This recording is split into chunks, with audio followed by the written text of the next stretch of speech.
a las personas que me van a disertar. Por si acaso vayan tomando en cuenta ya, trasplante de médula ósea vamos a hacer el siguiente martes.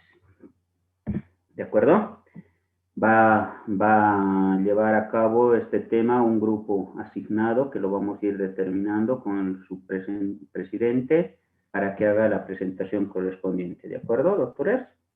Pero ya les estoy adelantando que va a ser directamente lo que es trasplante de médula ósea. Hoy vamos a ir hablando ya de patologías oncohematológicas, que es en realidad la última parte que nos correspondería empezar a ver, y que no engloba ni dentro de lo que son las lesiones de las células, ya sea de la serie roja, de la serie blanca o de las plaquetas, sino que acá es netamente relacionado a una enfermedad que está asociado a nivel de lo que es el movimiento.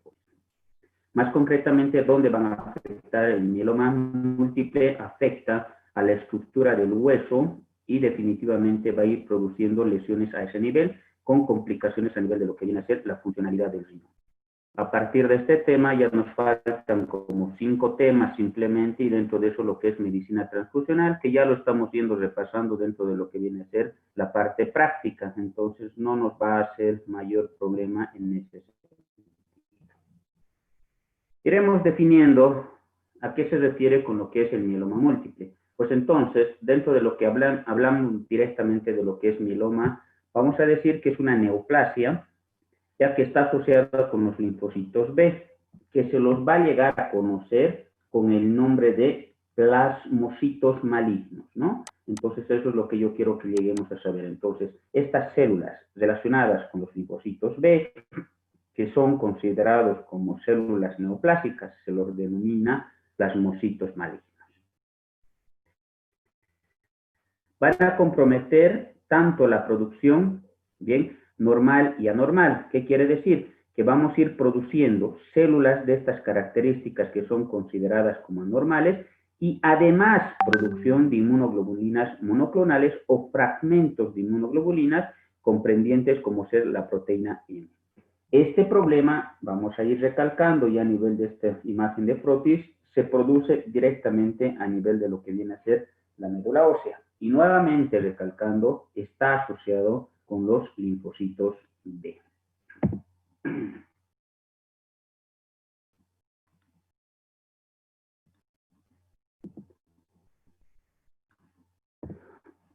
La etiología es desconocida, lamentablemente, al igual que todos los procesos neoplásicos, porque hasta la fecha, si nosotros vamos haciendo más o menos un recordatorio en todas las materias que ustedes están viendo, ninguna de las enfermedades oncológicas o neoplásicas, si ustedes quieren, tienen una etiología definida, ¿no? Sino que estas están relacionadas siempre con elementos que van a despertar a estas células más, que viene a ser la estructura o la característica de cada individuo. Bien, dentro de esta etiología podemos ir mencionando, por ejemplo, la radiación ambiental y la exposición a sustancias químicas derivados del benceno, asbesto o drogas, o como fármacos de igual forma, ¿no? Pues entonces, estos elementos, como nuevamente recalcando, viene a ser la radiación o la exposición a sustancias químicas, pueden ser los desencadenantes para este tipo de enfermedad. Por lo tanto, de cada diapositiva o de cada elemento, de cada concepto, nosotros tenemos que ir sacando directamente conceptos que a la larga tenemos que traducirlo también de manera, si vale el término, profiláctico hacia nuestros pacientes o hacia las personas allegadas hacia nosotros, ¿no? Porque definitivamente, si yo incurro también en este tipo de errores, estaría siendo cómplice para que se presenten diferentes tipos de complicaciones. Tenemos otros elementos, anormalidades citogenéticas o oncógenes. ¿A qué se refiere? Tenemos genética con células oncológicas. Entonces, a eso se los denomina oncógenes, que lamentablemente tenemos que decir, están nuevamente recalcando, durmiendo dentro de lo que pudiera ser nuestro organismo. Y la participación de citoquinas, y ustedes muy bien ya saben en este aspecto, porque en el famoso coronavirus también hay una liberación excesiva de citoquinas, y en este caso estamos hablando de la interleucina 1, de la interleucina 6, y del factor de necrosis tumoral, que van a ser o que van a actuar como un factor de crecimiento tumoral, provocando además estimulación a la resistencia del tratamiento y van a ocasionar osteopatías osteolíticas. Dicho de otra forma, estos elementos que van a despertar estas células oncológicas van a dar lugar a un proceso inflamatorio donde van a llegar a participar las citoquinas como ser la 1, la 6 y el factor de necrosis tumoral, dando lugar a un crecimiento de estas células tumorales y que van a ser los que definitivamente van a terminar provocando las lesiones osteolíticas o las lesiones osteopáticas. Entonces aquí ya vamos a ir aclarando nuestro concepto. ¿Cuál es la característica del mieloma múltiple? Lamentablemente, destrucción de lo que viene a ser la estructura del hueso. A eso se refiere con lesiones osteopáticas o osteolíticas. ¿Cuál es la frecuencia de presentación de esta enfermedad? 1% de todas las neoplasias y 10% de los cánceres hematológicos. O sea, ¿qué quiere decir? Que en relación a todas las neoplasias, ya sea neoplasia de cuello uterino, neoplasia de mama, próstata, estómago, representa el mieloma múltiple el 1%. Y si solamente hablamos de patologías oncológicas de la sangre, representa el 10%. ¿Cuál es la incidencia? 4 casos nuevos por cada 100.000 habitantes, por lo tanto hay que buscar a esos 4 casos nuevos. Se producen todas las razas y áreas geográficas, por ejemplo. Siempre va a existir menores incidencias en algunas poblaciones y en este caso la de menor incidencia va a ser la población asiática. La raza negra, su incidencia va a ser el doble con relación a la raza blanca. No existe, por si acaso, predominio sexual, vale decir que puede afectar tanto al sexo masculino como al sexo femenino, y la edad en la que puede llegar a presentarse es más de 65 años.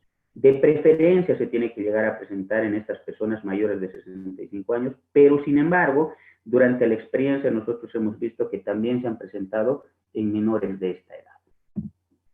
Va de la mano directamente, si ustedes quieren, con el paciente que tiene osteoporosis.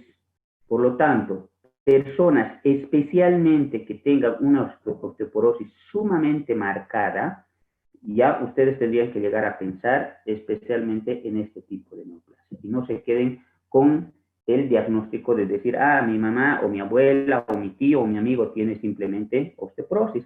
Y también tienen que ir pensando en esta posibilidad en aquellas personas jóvenes que sufren fracturas patológicas. ¿A qué me refiero con sufrir fracturas patológicas?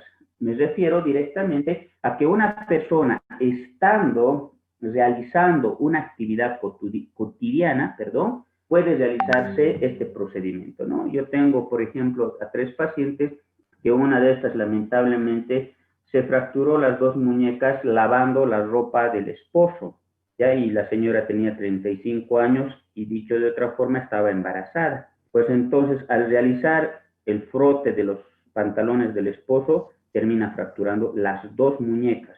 Era algo que nos llamó la atención desde todo punto de vista y más concretamente a quien le llamó la atención fue a su ginecólogo quien nos hace la derivación correspondiente, ¿no? Pues entonces lo fuimos investigando qué es lo que pudo haber pasado y terminamos lamentablemente haciéndole diagnóstico de mieloma múltiple porque ustedes se van a ir dando cuenta que a la posteriori estos pacientes no tienen tratamiento o no tienen cura si ustedes quieren, ¿no? Siguen la evolución natural de la enfermedad indiferentemente nosotros les hagamos el tratamiento quimioterápico. Bien. Seguimos. Existen 2 formas clínicas de presentación, por si acaso, del mieloma. Y se puede presentar como forma localizada. Cuando hablo de forma localizada, estamos hablando de elementos extramedulares con un mielograma normal. Dicho de otra forma, como una especie de tumor, bien óseo. Y la forma difusa, que se va a caracterizar porque va a considerarse también como forma medular, donde el mielograma va a estar alterado. Entonces son las 2 cosas que yo tengo que ir tomando en cuenta. El mieloma puede ser localizado o el mieloma puede ser difuso. Al decir difuso, que está extendido a todas las estructuras óseas.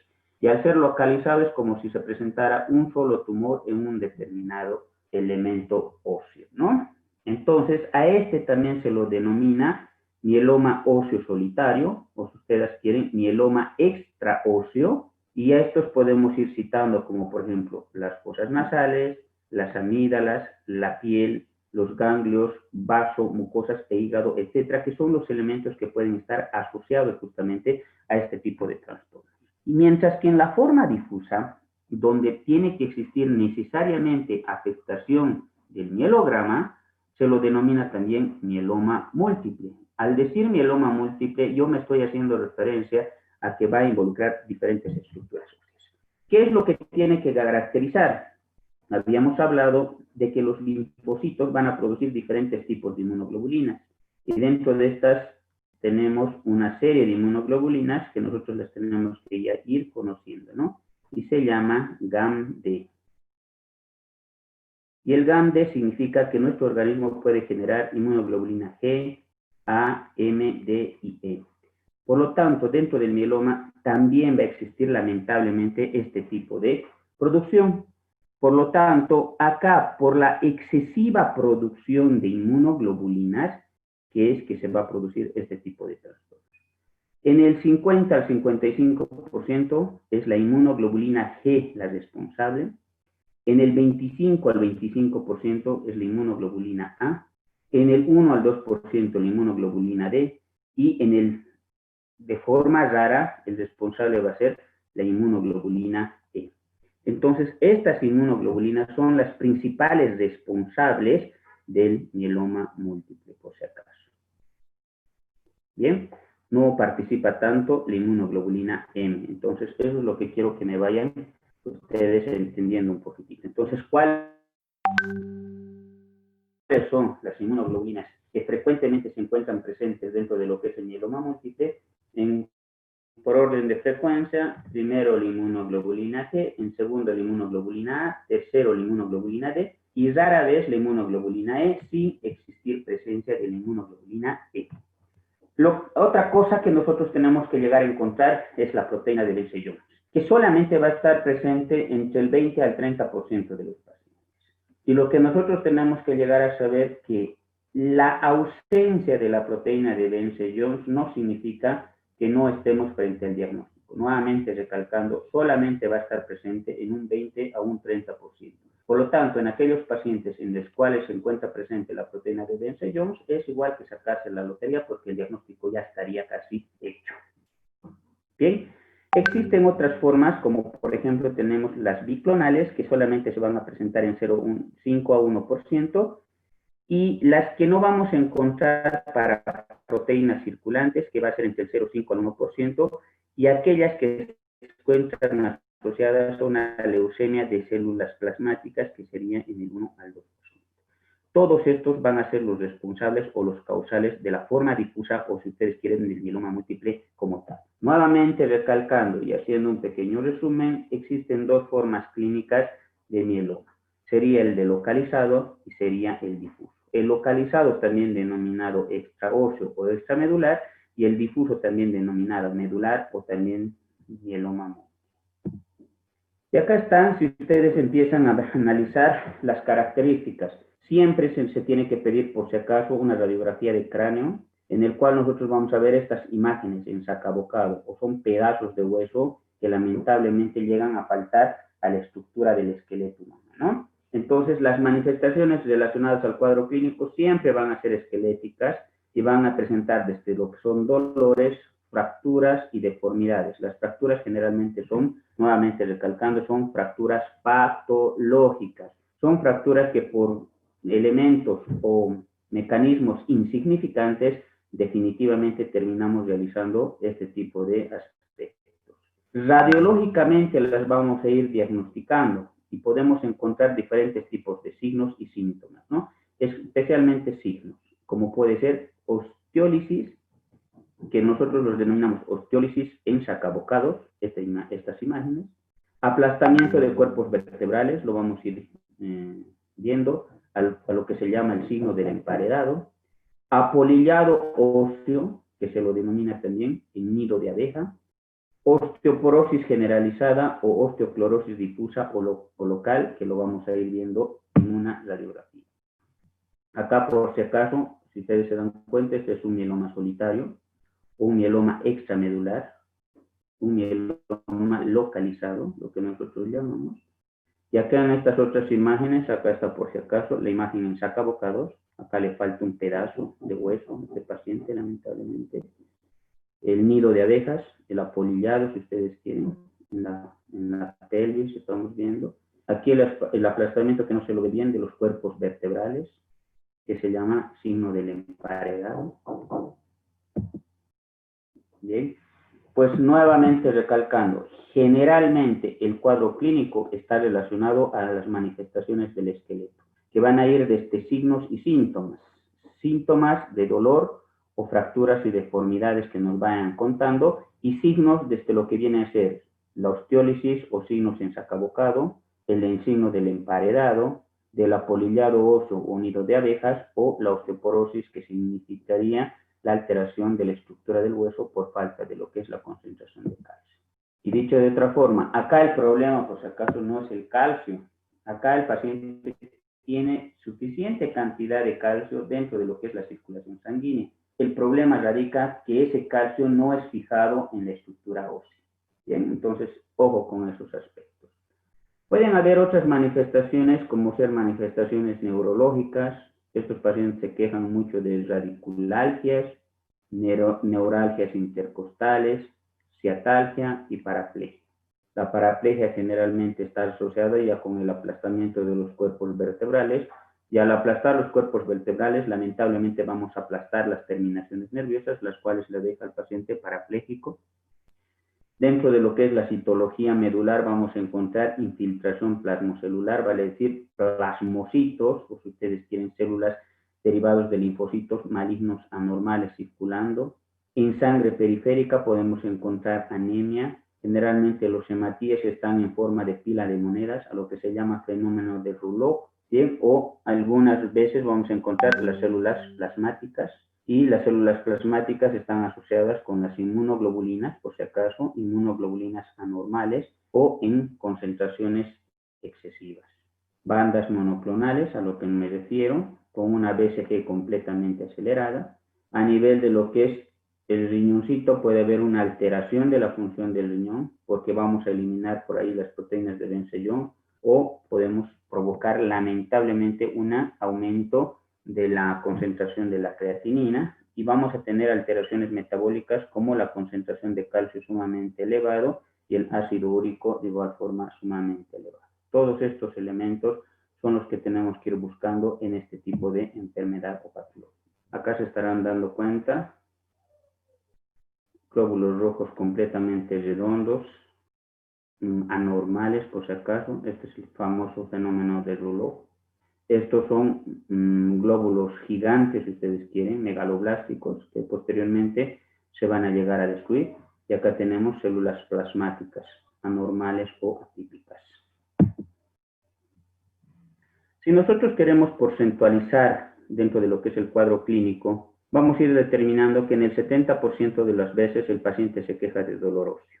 Por eso muchas veces viene a la consulta, y que lamentablemente hacemos un sobrediagnóstico y le mandamos como algo relacionado simplemente a un proceso inflamatorio articular, y se lo manda con analgesia y pare de contar, sin tomar en cuenta que la causa de ese dolor óseo puede estar asociado a este tipo de enfermedad. Segundo aspecto, el 30% de las veces el paciente viene por síndrome anémico. Es otra de las cosas que nosotros tenemos que averiguar. ¿Sí? El 25% de estos pacientes también van a tener pérdida de peso inexplicable. Siempre que exista una pérdida de peso entre 5 a 10 kilos en los últimos 1, 2 o 3 meses, a nosotros nos tiene que llamar la atención de gran manera, porque la pérdida de peso, estando comiéndonos bien, está relacionado, por si acaso, con procesos neoplásicos. Pueden llegar a presentar hepatomegalia solo en el 13%. Estos pacientes se van a presentar por infecciones a repetición, por si acaso. Y alguien me dirá, ¿por qué? Porque estamos teniendo inmunoglobulinas que en teoría son las que nos tienen que llegar a defender de cualquier problema infectológico, pero lamentablemente estas inmunoglobulinas son monoclonales o son simplemente fragmentos de inmunoglobulinas. Por lo tanto, no nos realiza ningún tipo de defensa en nuestro organismo y estos pacientes terminan realizando infecciones frecuentes. Y es por donde también podemos nosotros llegar a realizar un diagnóstico determinado.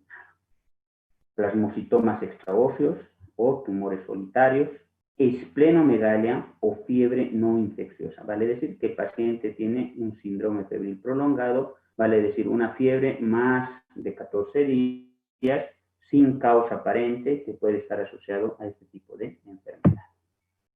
¿Cómo tendría que realizar el diagnóstico? El diagnóstico se tiene que realizar elaborando primeramente una historia clínica completa, realizando una exploración física y una valoración de todos los estudios necesarios. Es determinante la radiografía, por si acaso, especialmente de los huesos largos y de los huesos planos, en realidad de todo lo que viene a ser el esqueleto. Más concretamente estoy hablando cabeza, pelvis y los huesos largos. Indispensable solicitar eso porque uno de los signos capitales para esta enfermedad, estamos hablando de las lesiones osteolíticas.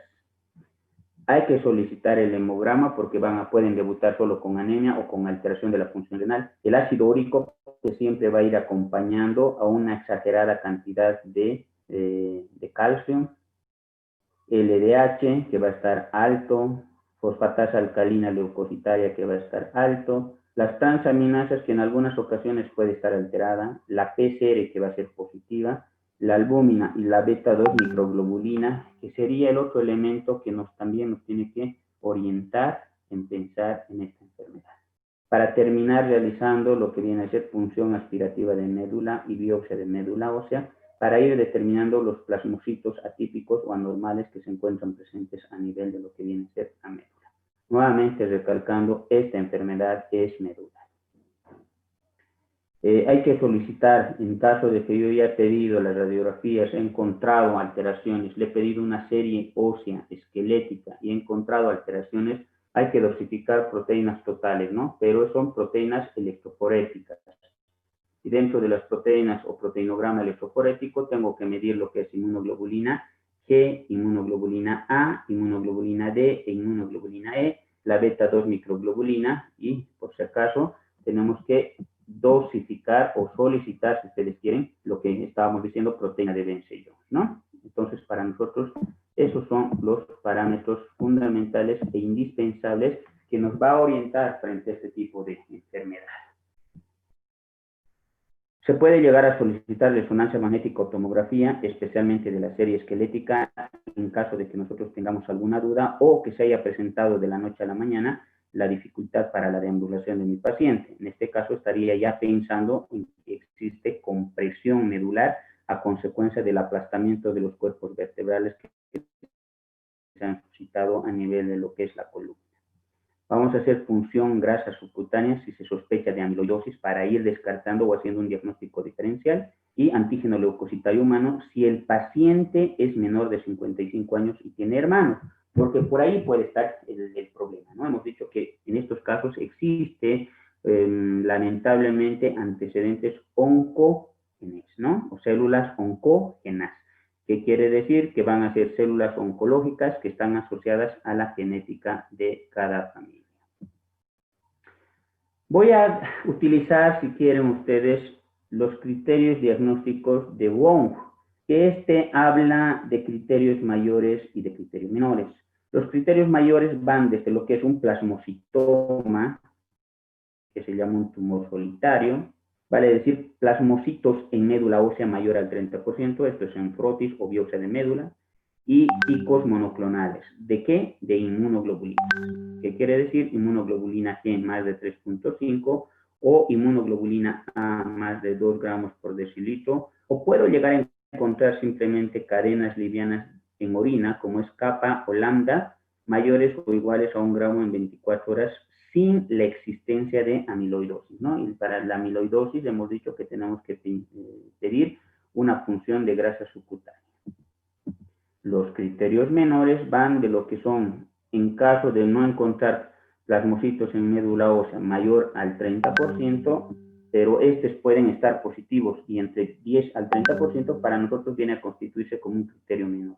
Las globulinas monoclonales que no hayan hecho pico, pero que sí estén presentes, como por ejemplo la inmunoglobulina G positiva pero menor a 3.5, la inmunoglobulina A positiva pero menor a 2 gramos, las cadenas livianas de Campton, Holanda, menor a 1 gramo en 24 horas, son consideradas como positivas, pero consideradas como criterios menores.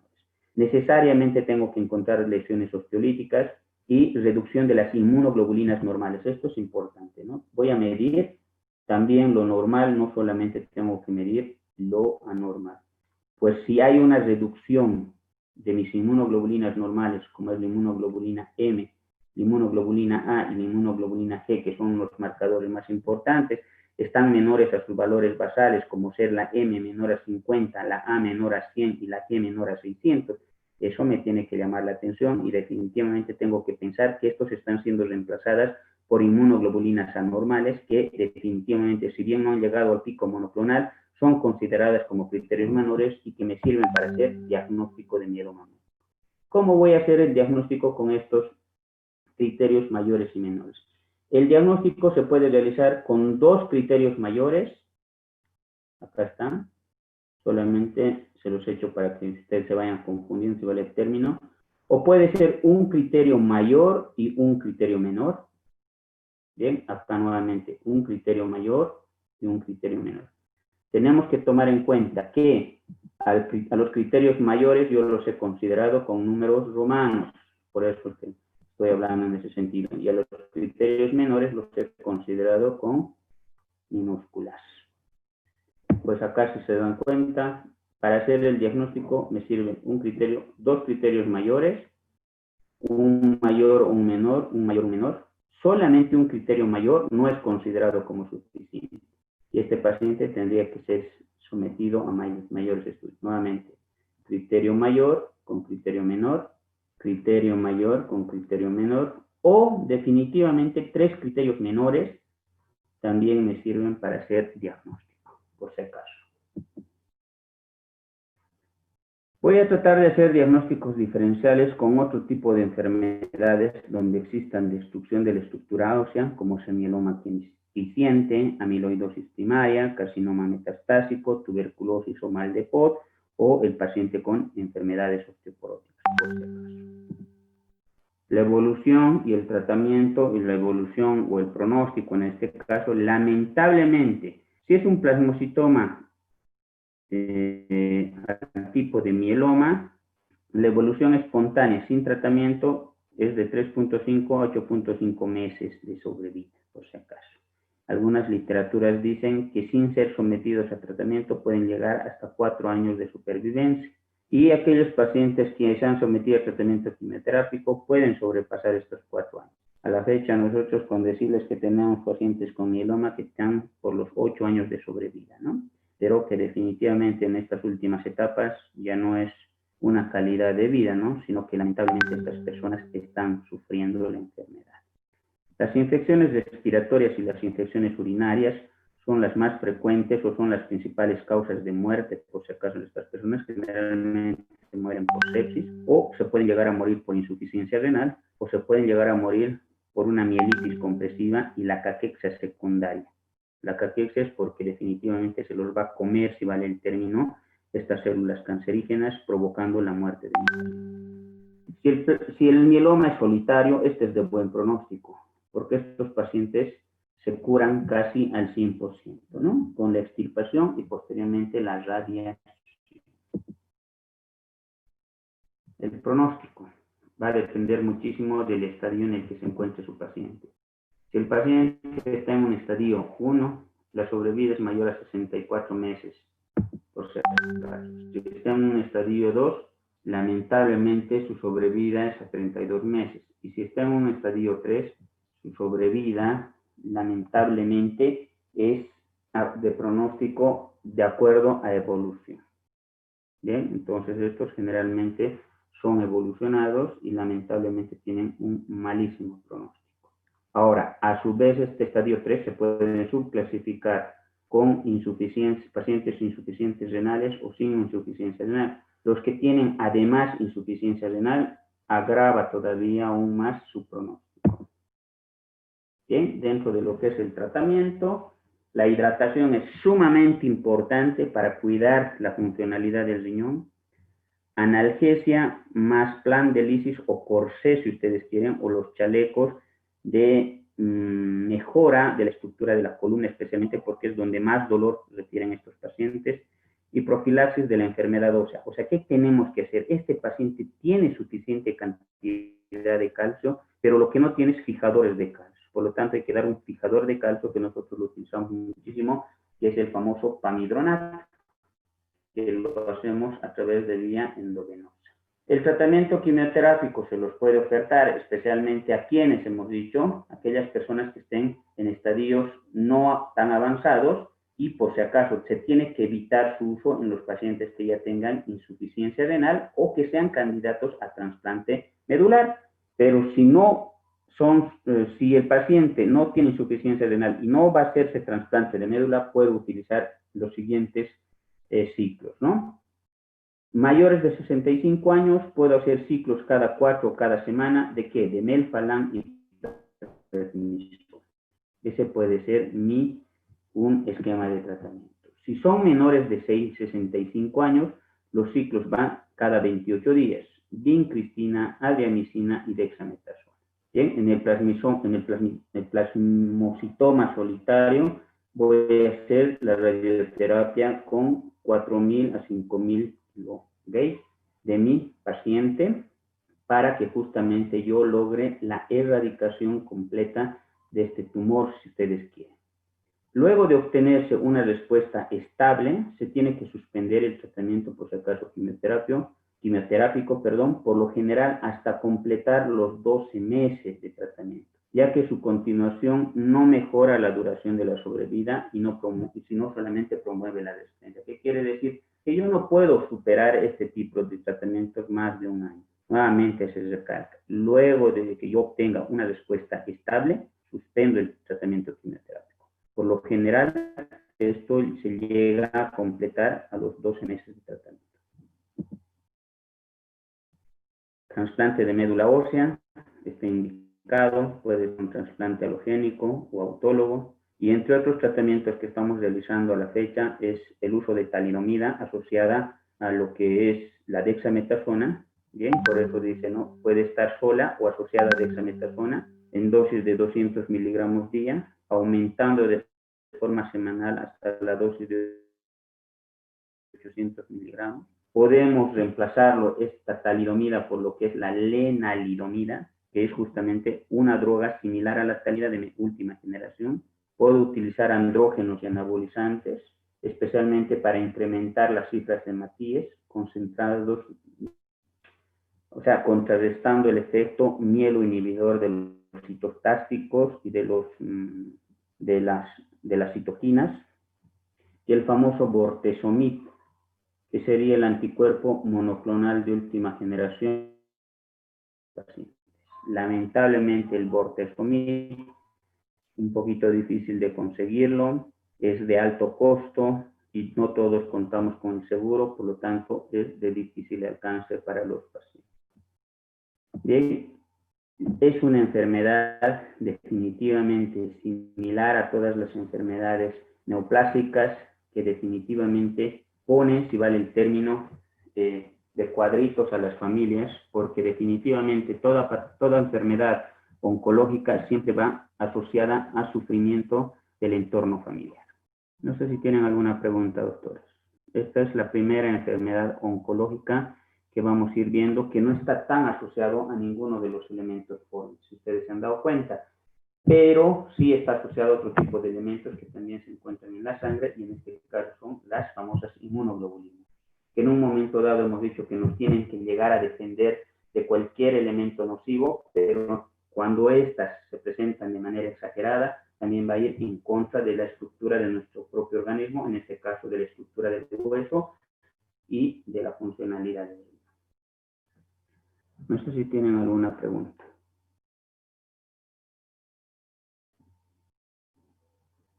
Doctorcitos.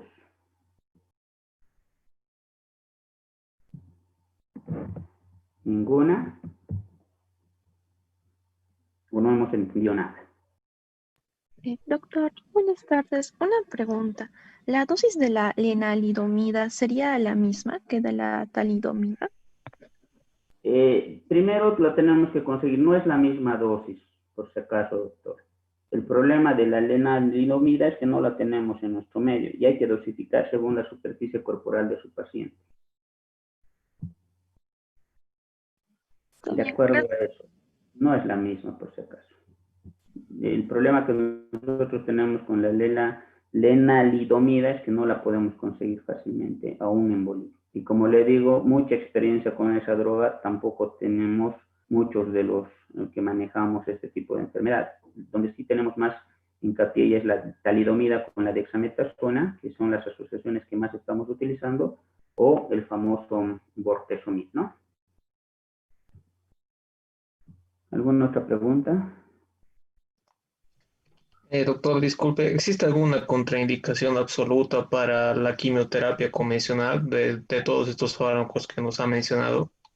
Ya hemos indicado, ¿no? Si tu paciente va a ser sometido a trasplante de médula y además está con insuficiencia renal, no se tendría que realizar. ¿Esa sería la única, doctor, o existe algún otro tipo de contraindicación? Ninguna. Si no le vas a ofertar un trasplante de médula, ninguna. Más bien le tienes que tratar de ayudar. También, doctor, gracias.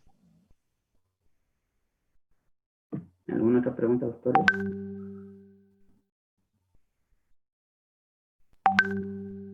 Bien, concluimos con eso el tema de hoy día y nuevamente les recalco estar atentos a lo que les diga su representante para ver quiénes van a hacer la siguiente clase. Listo, doctores, que tengan muy buenas noches.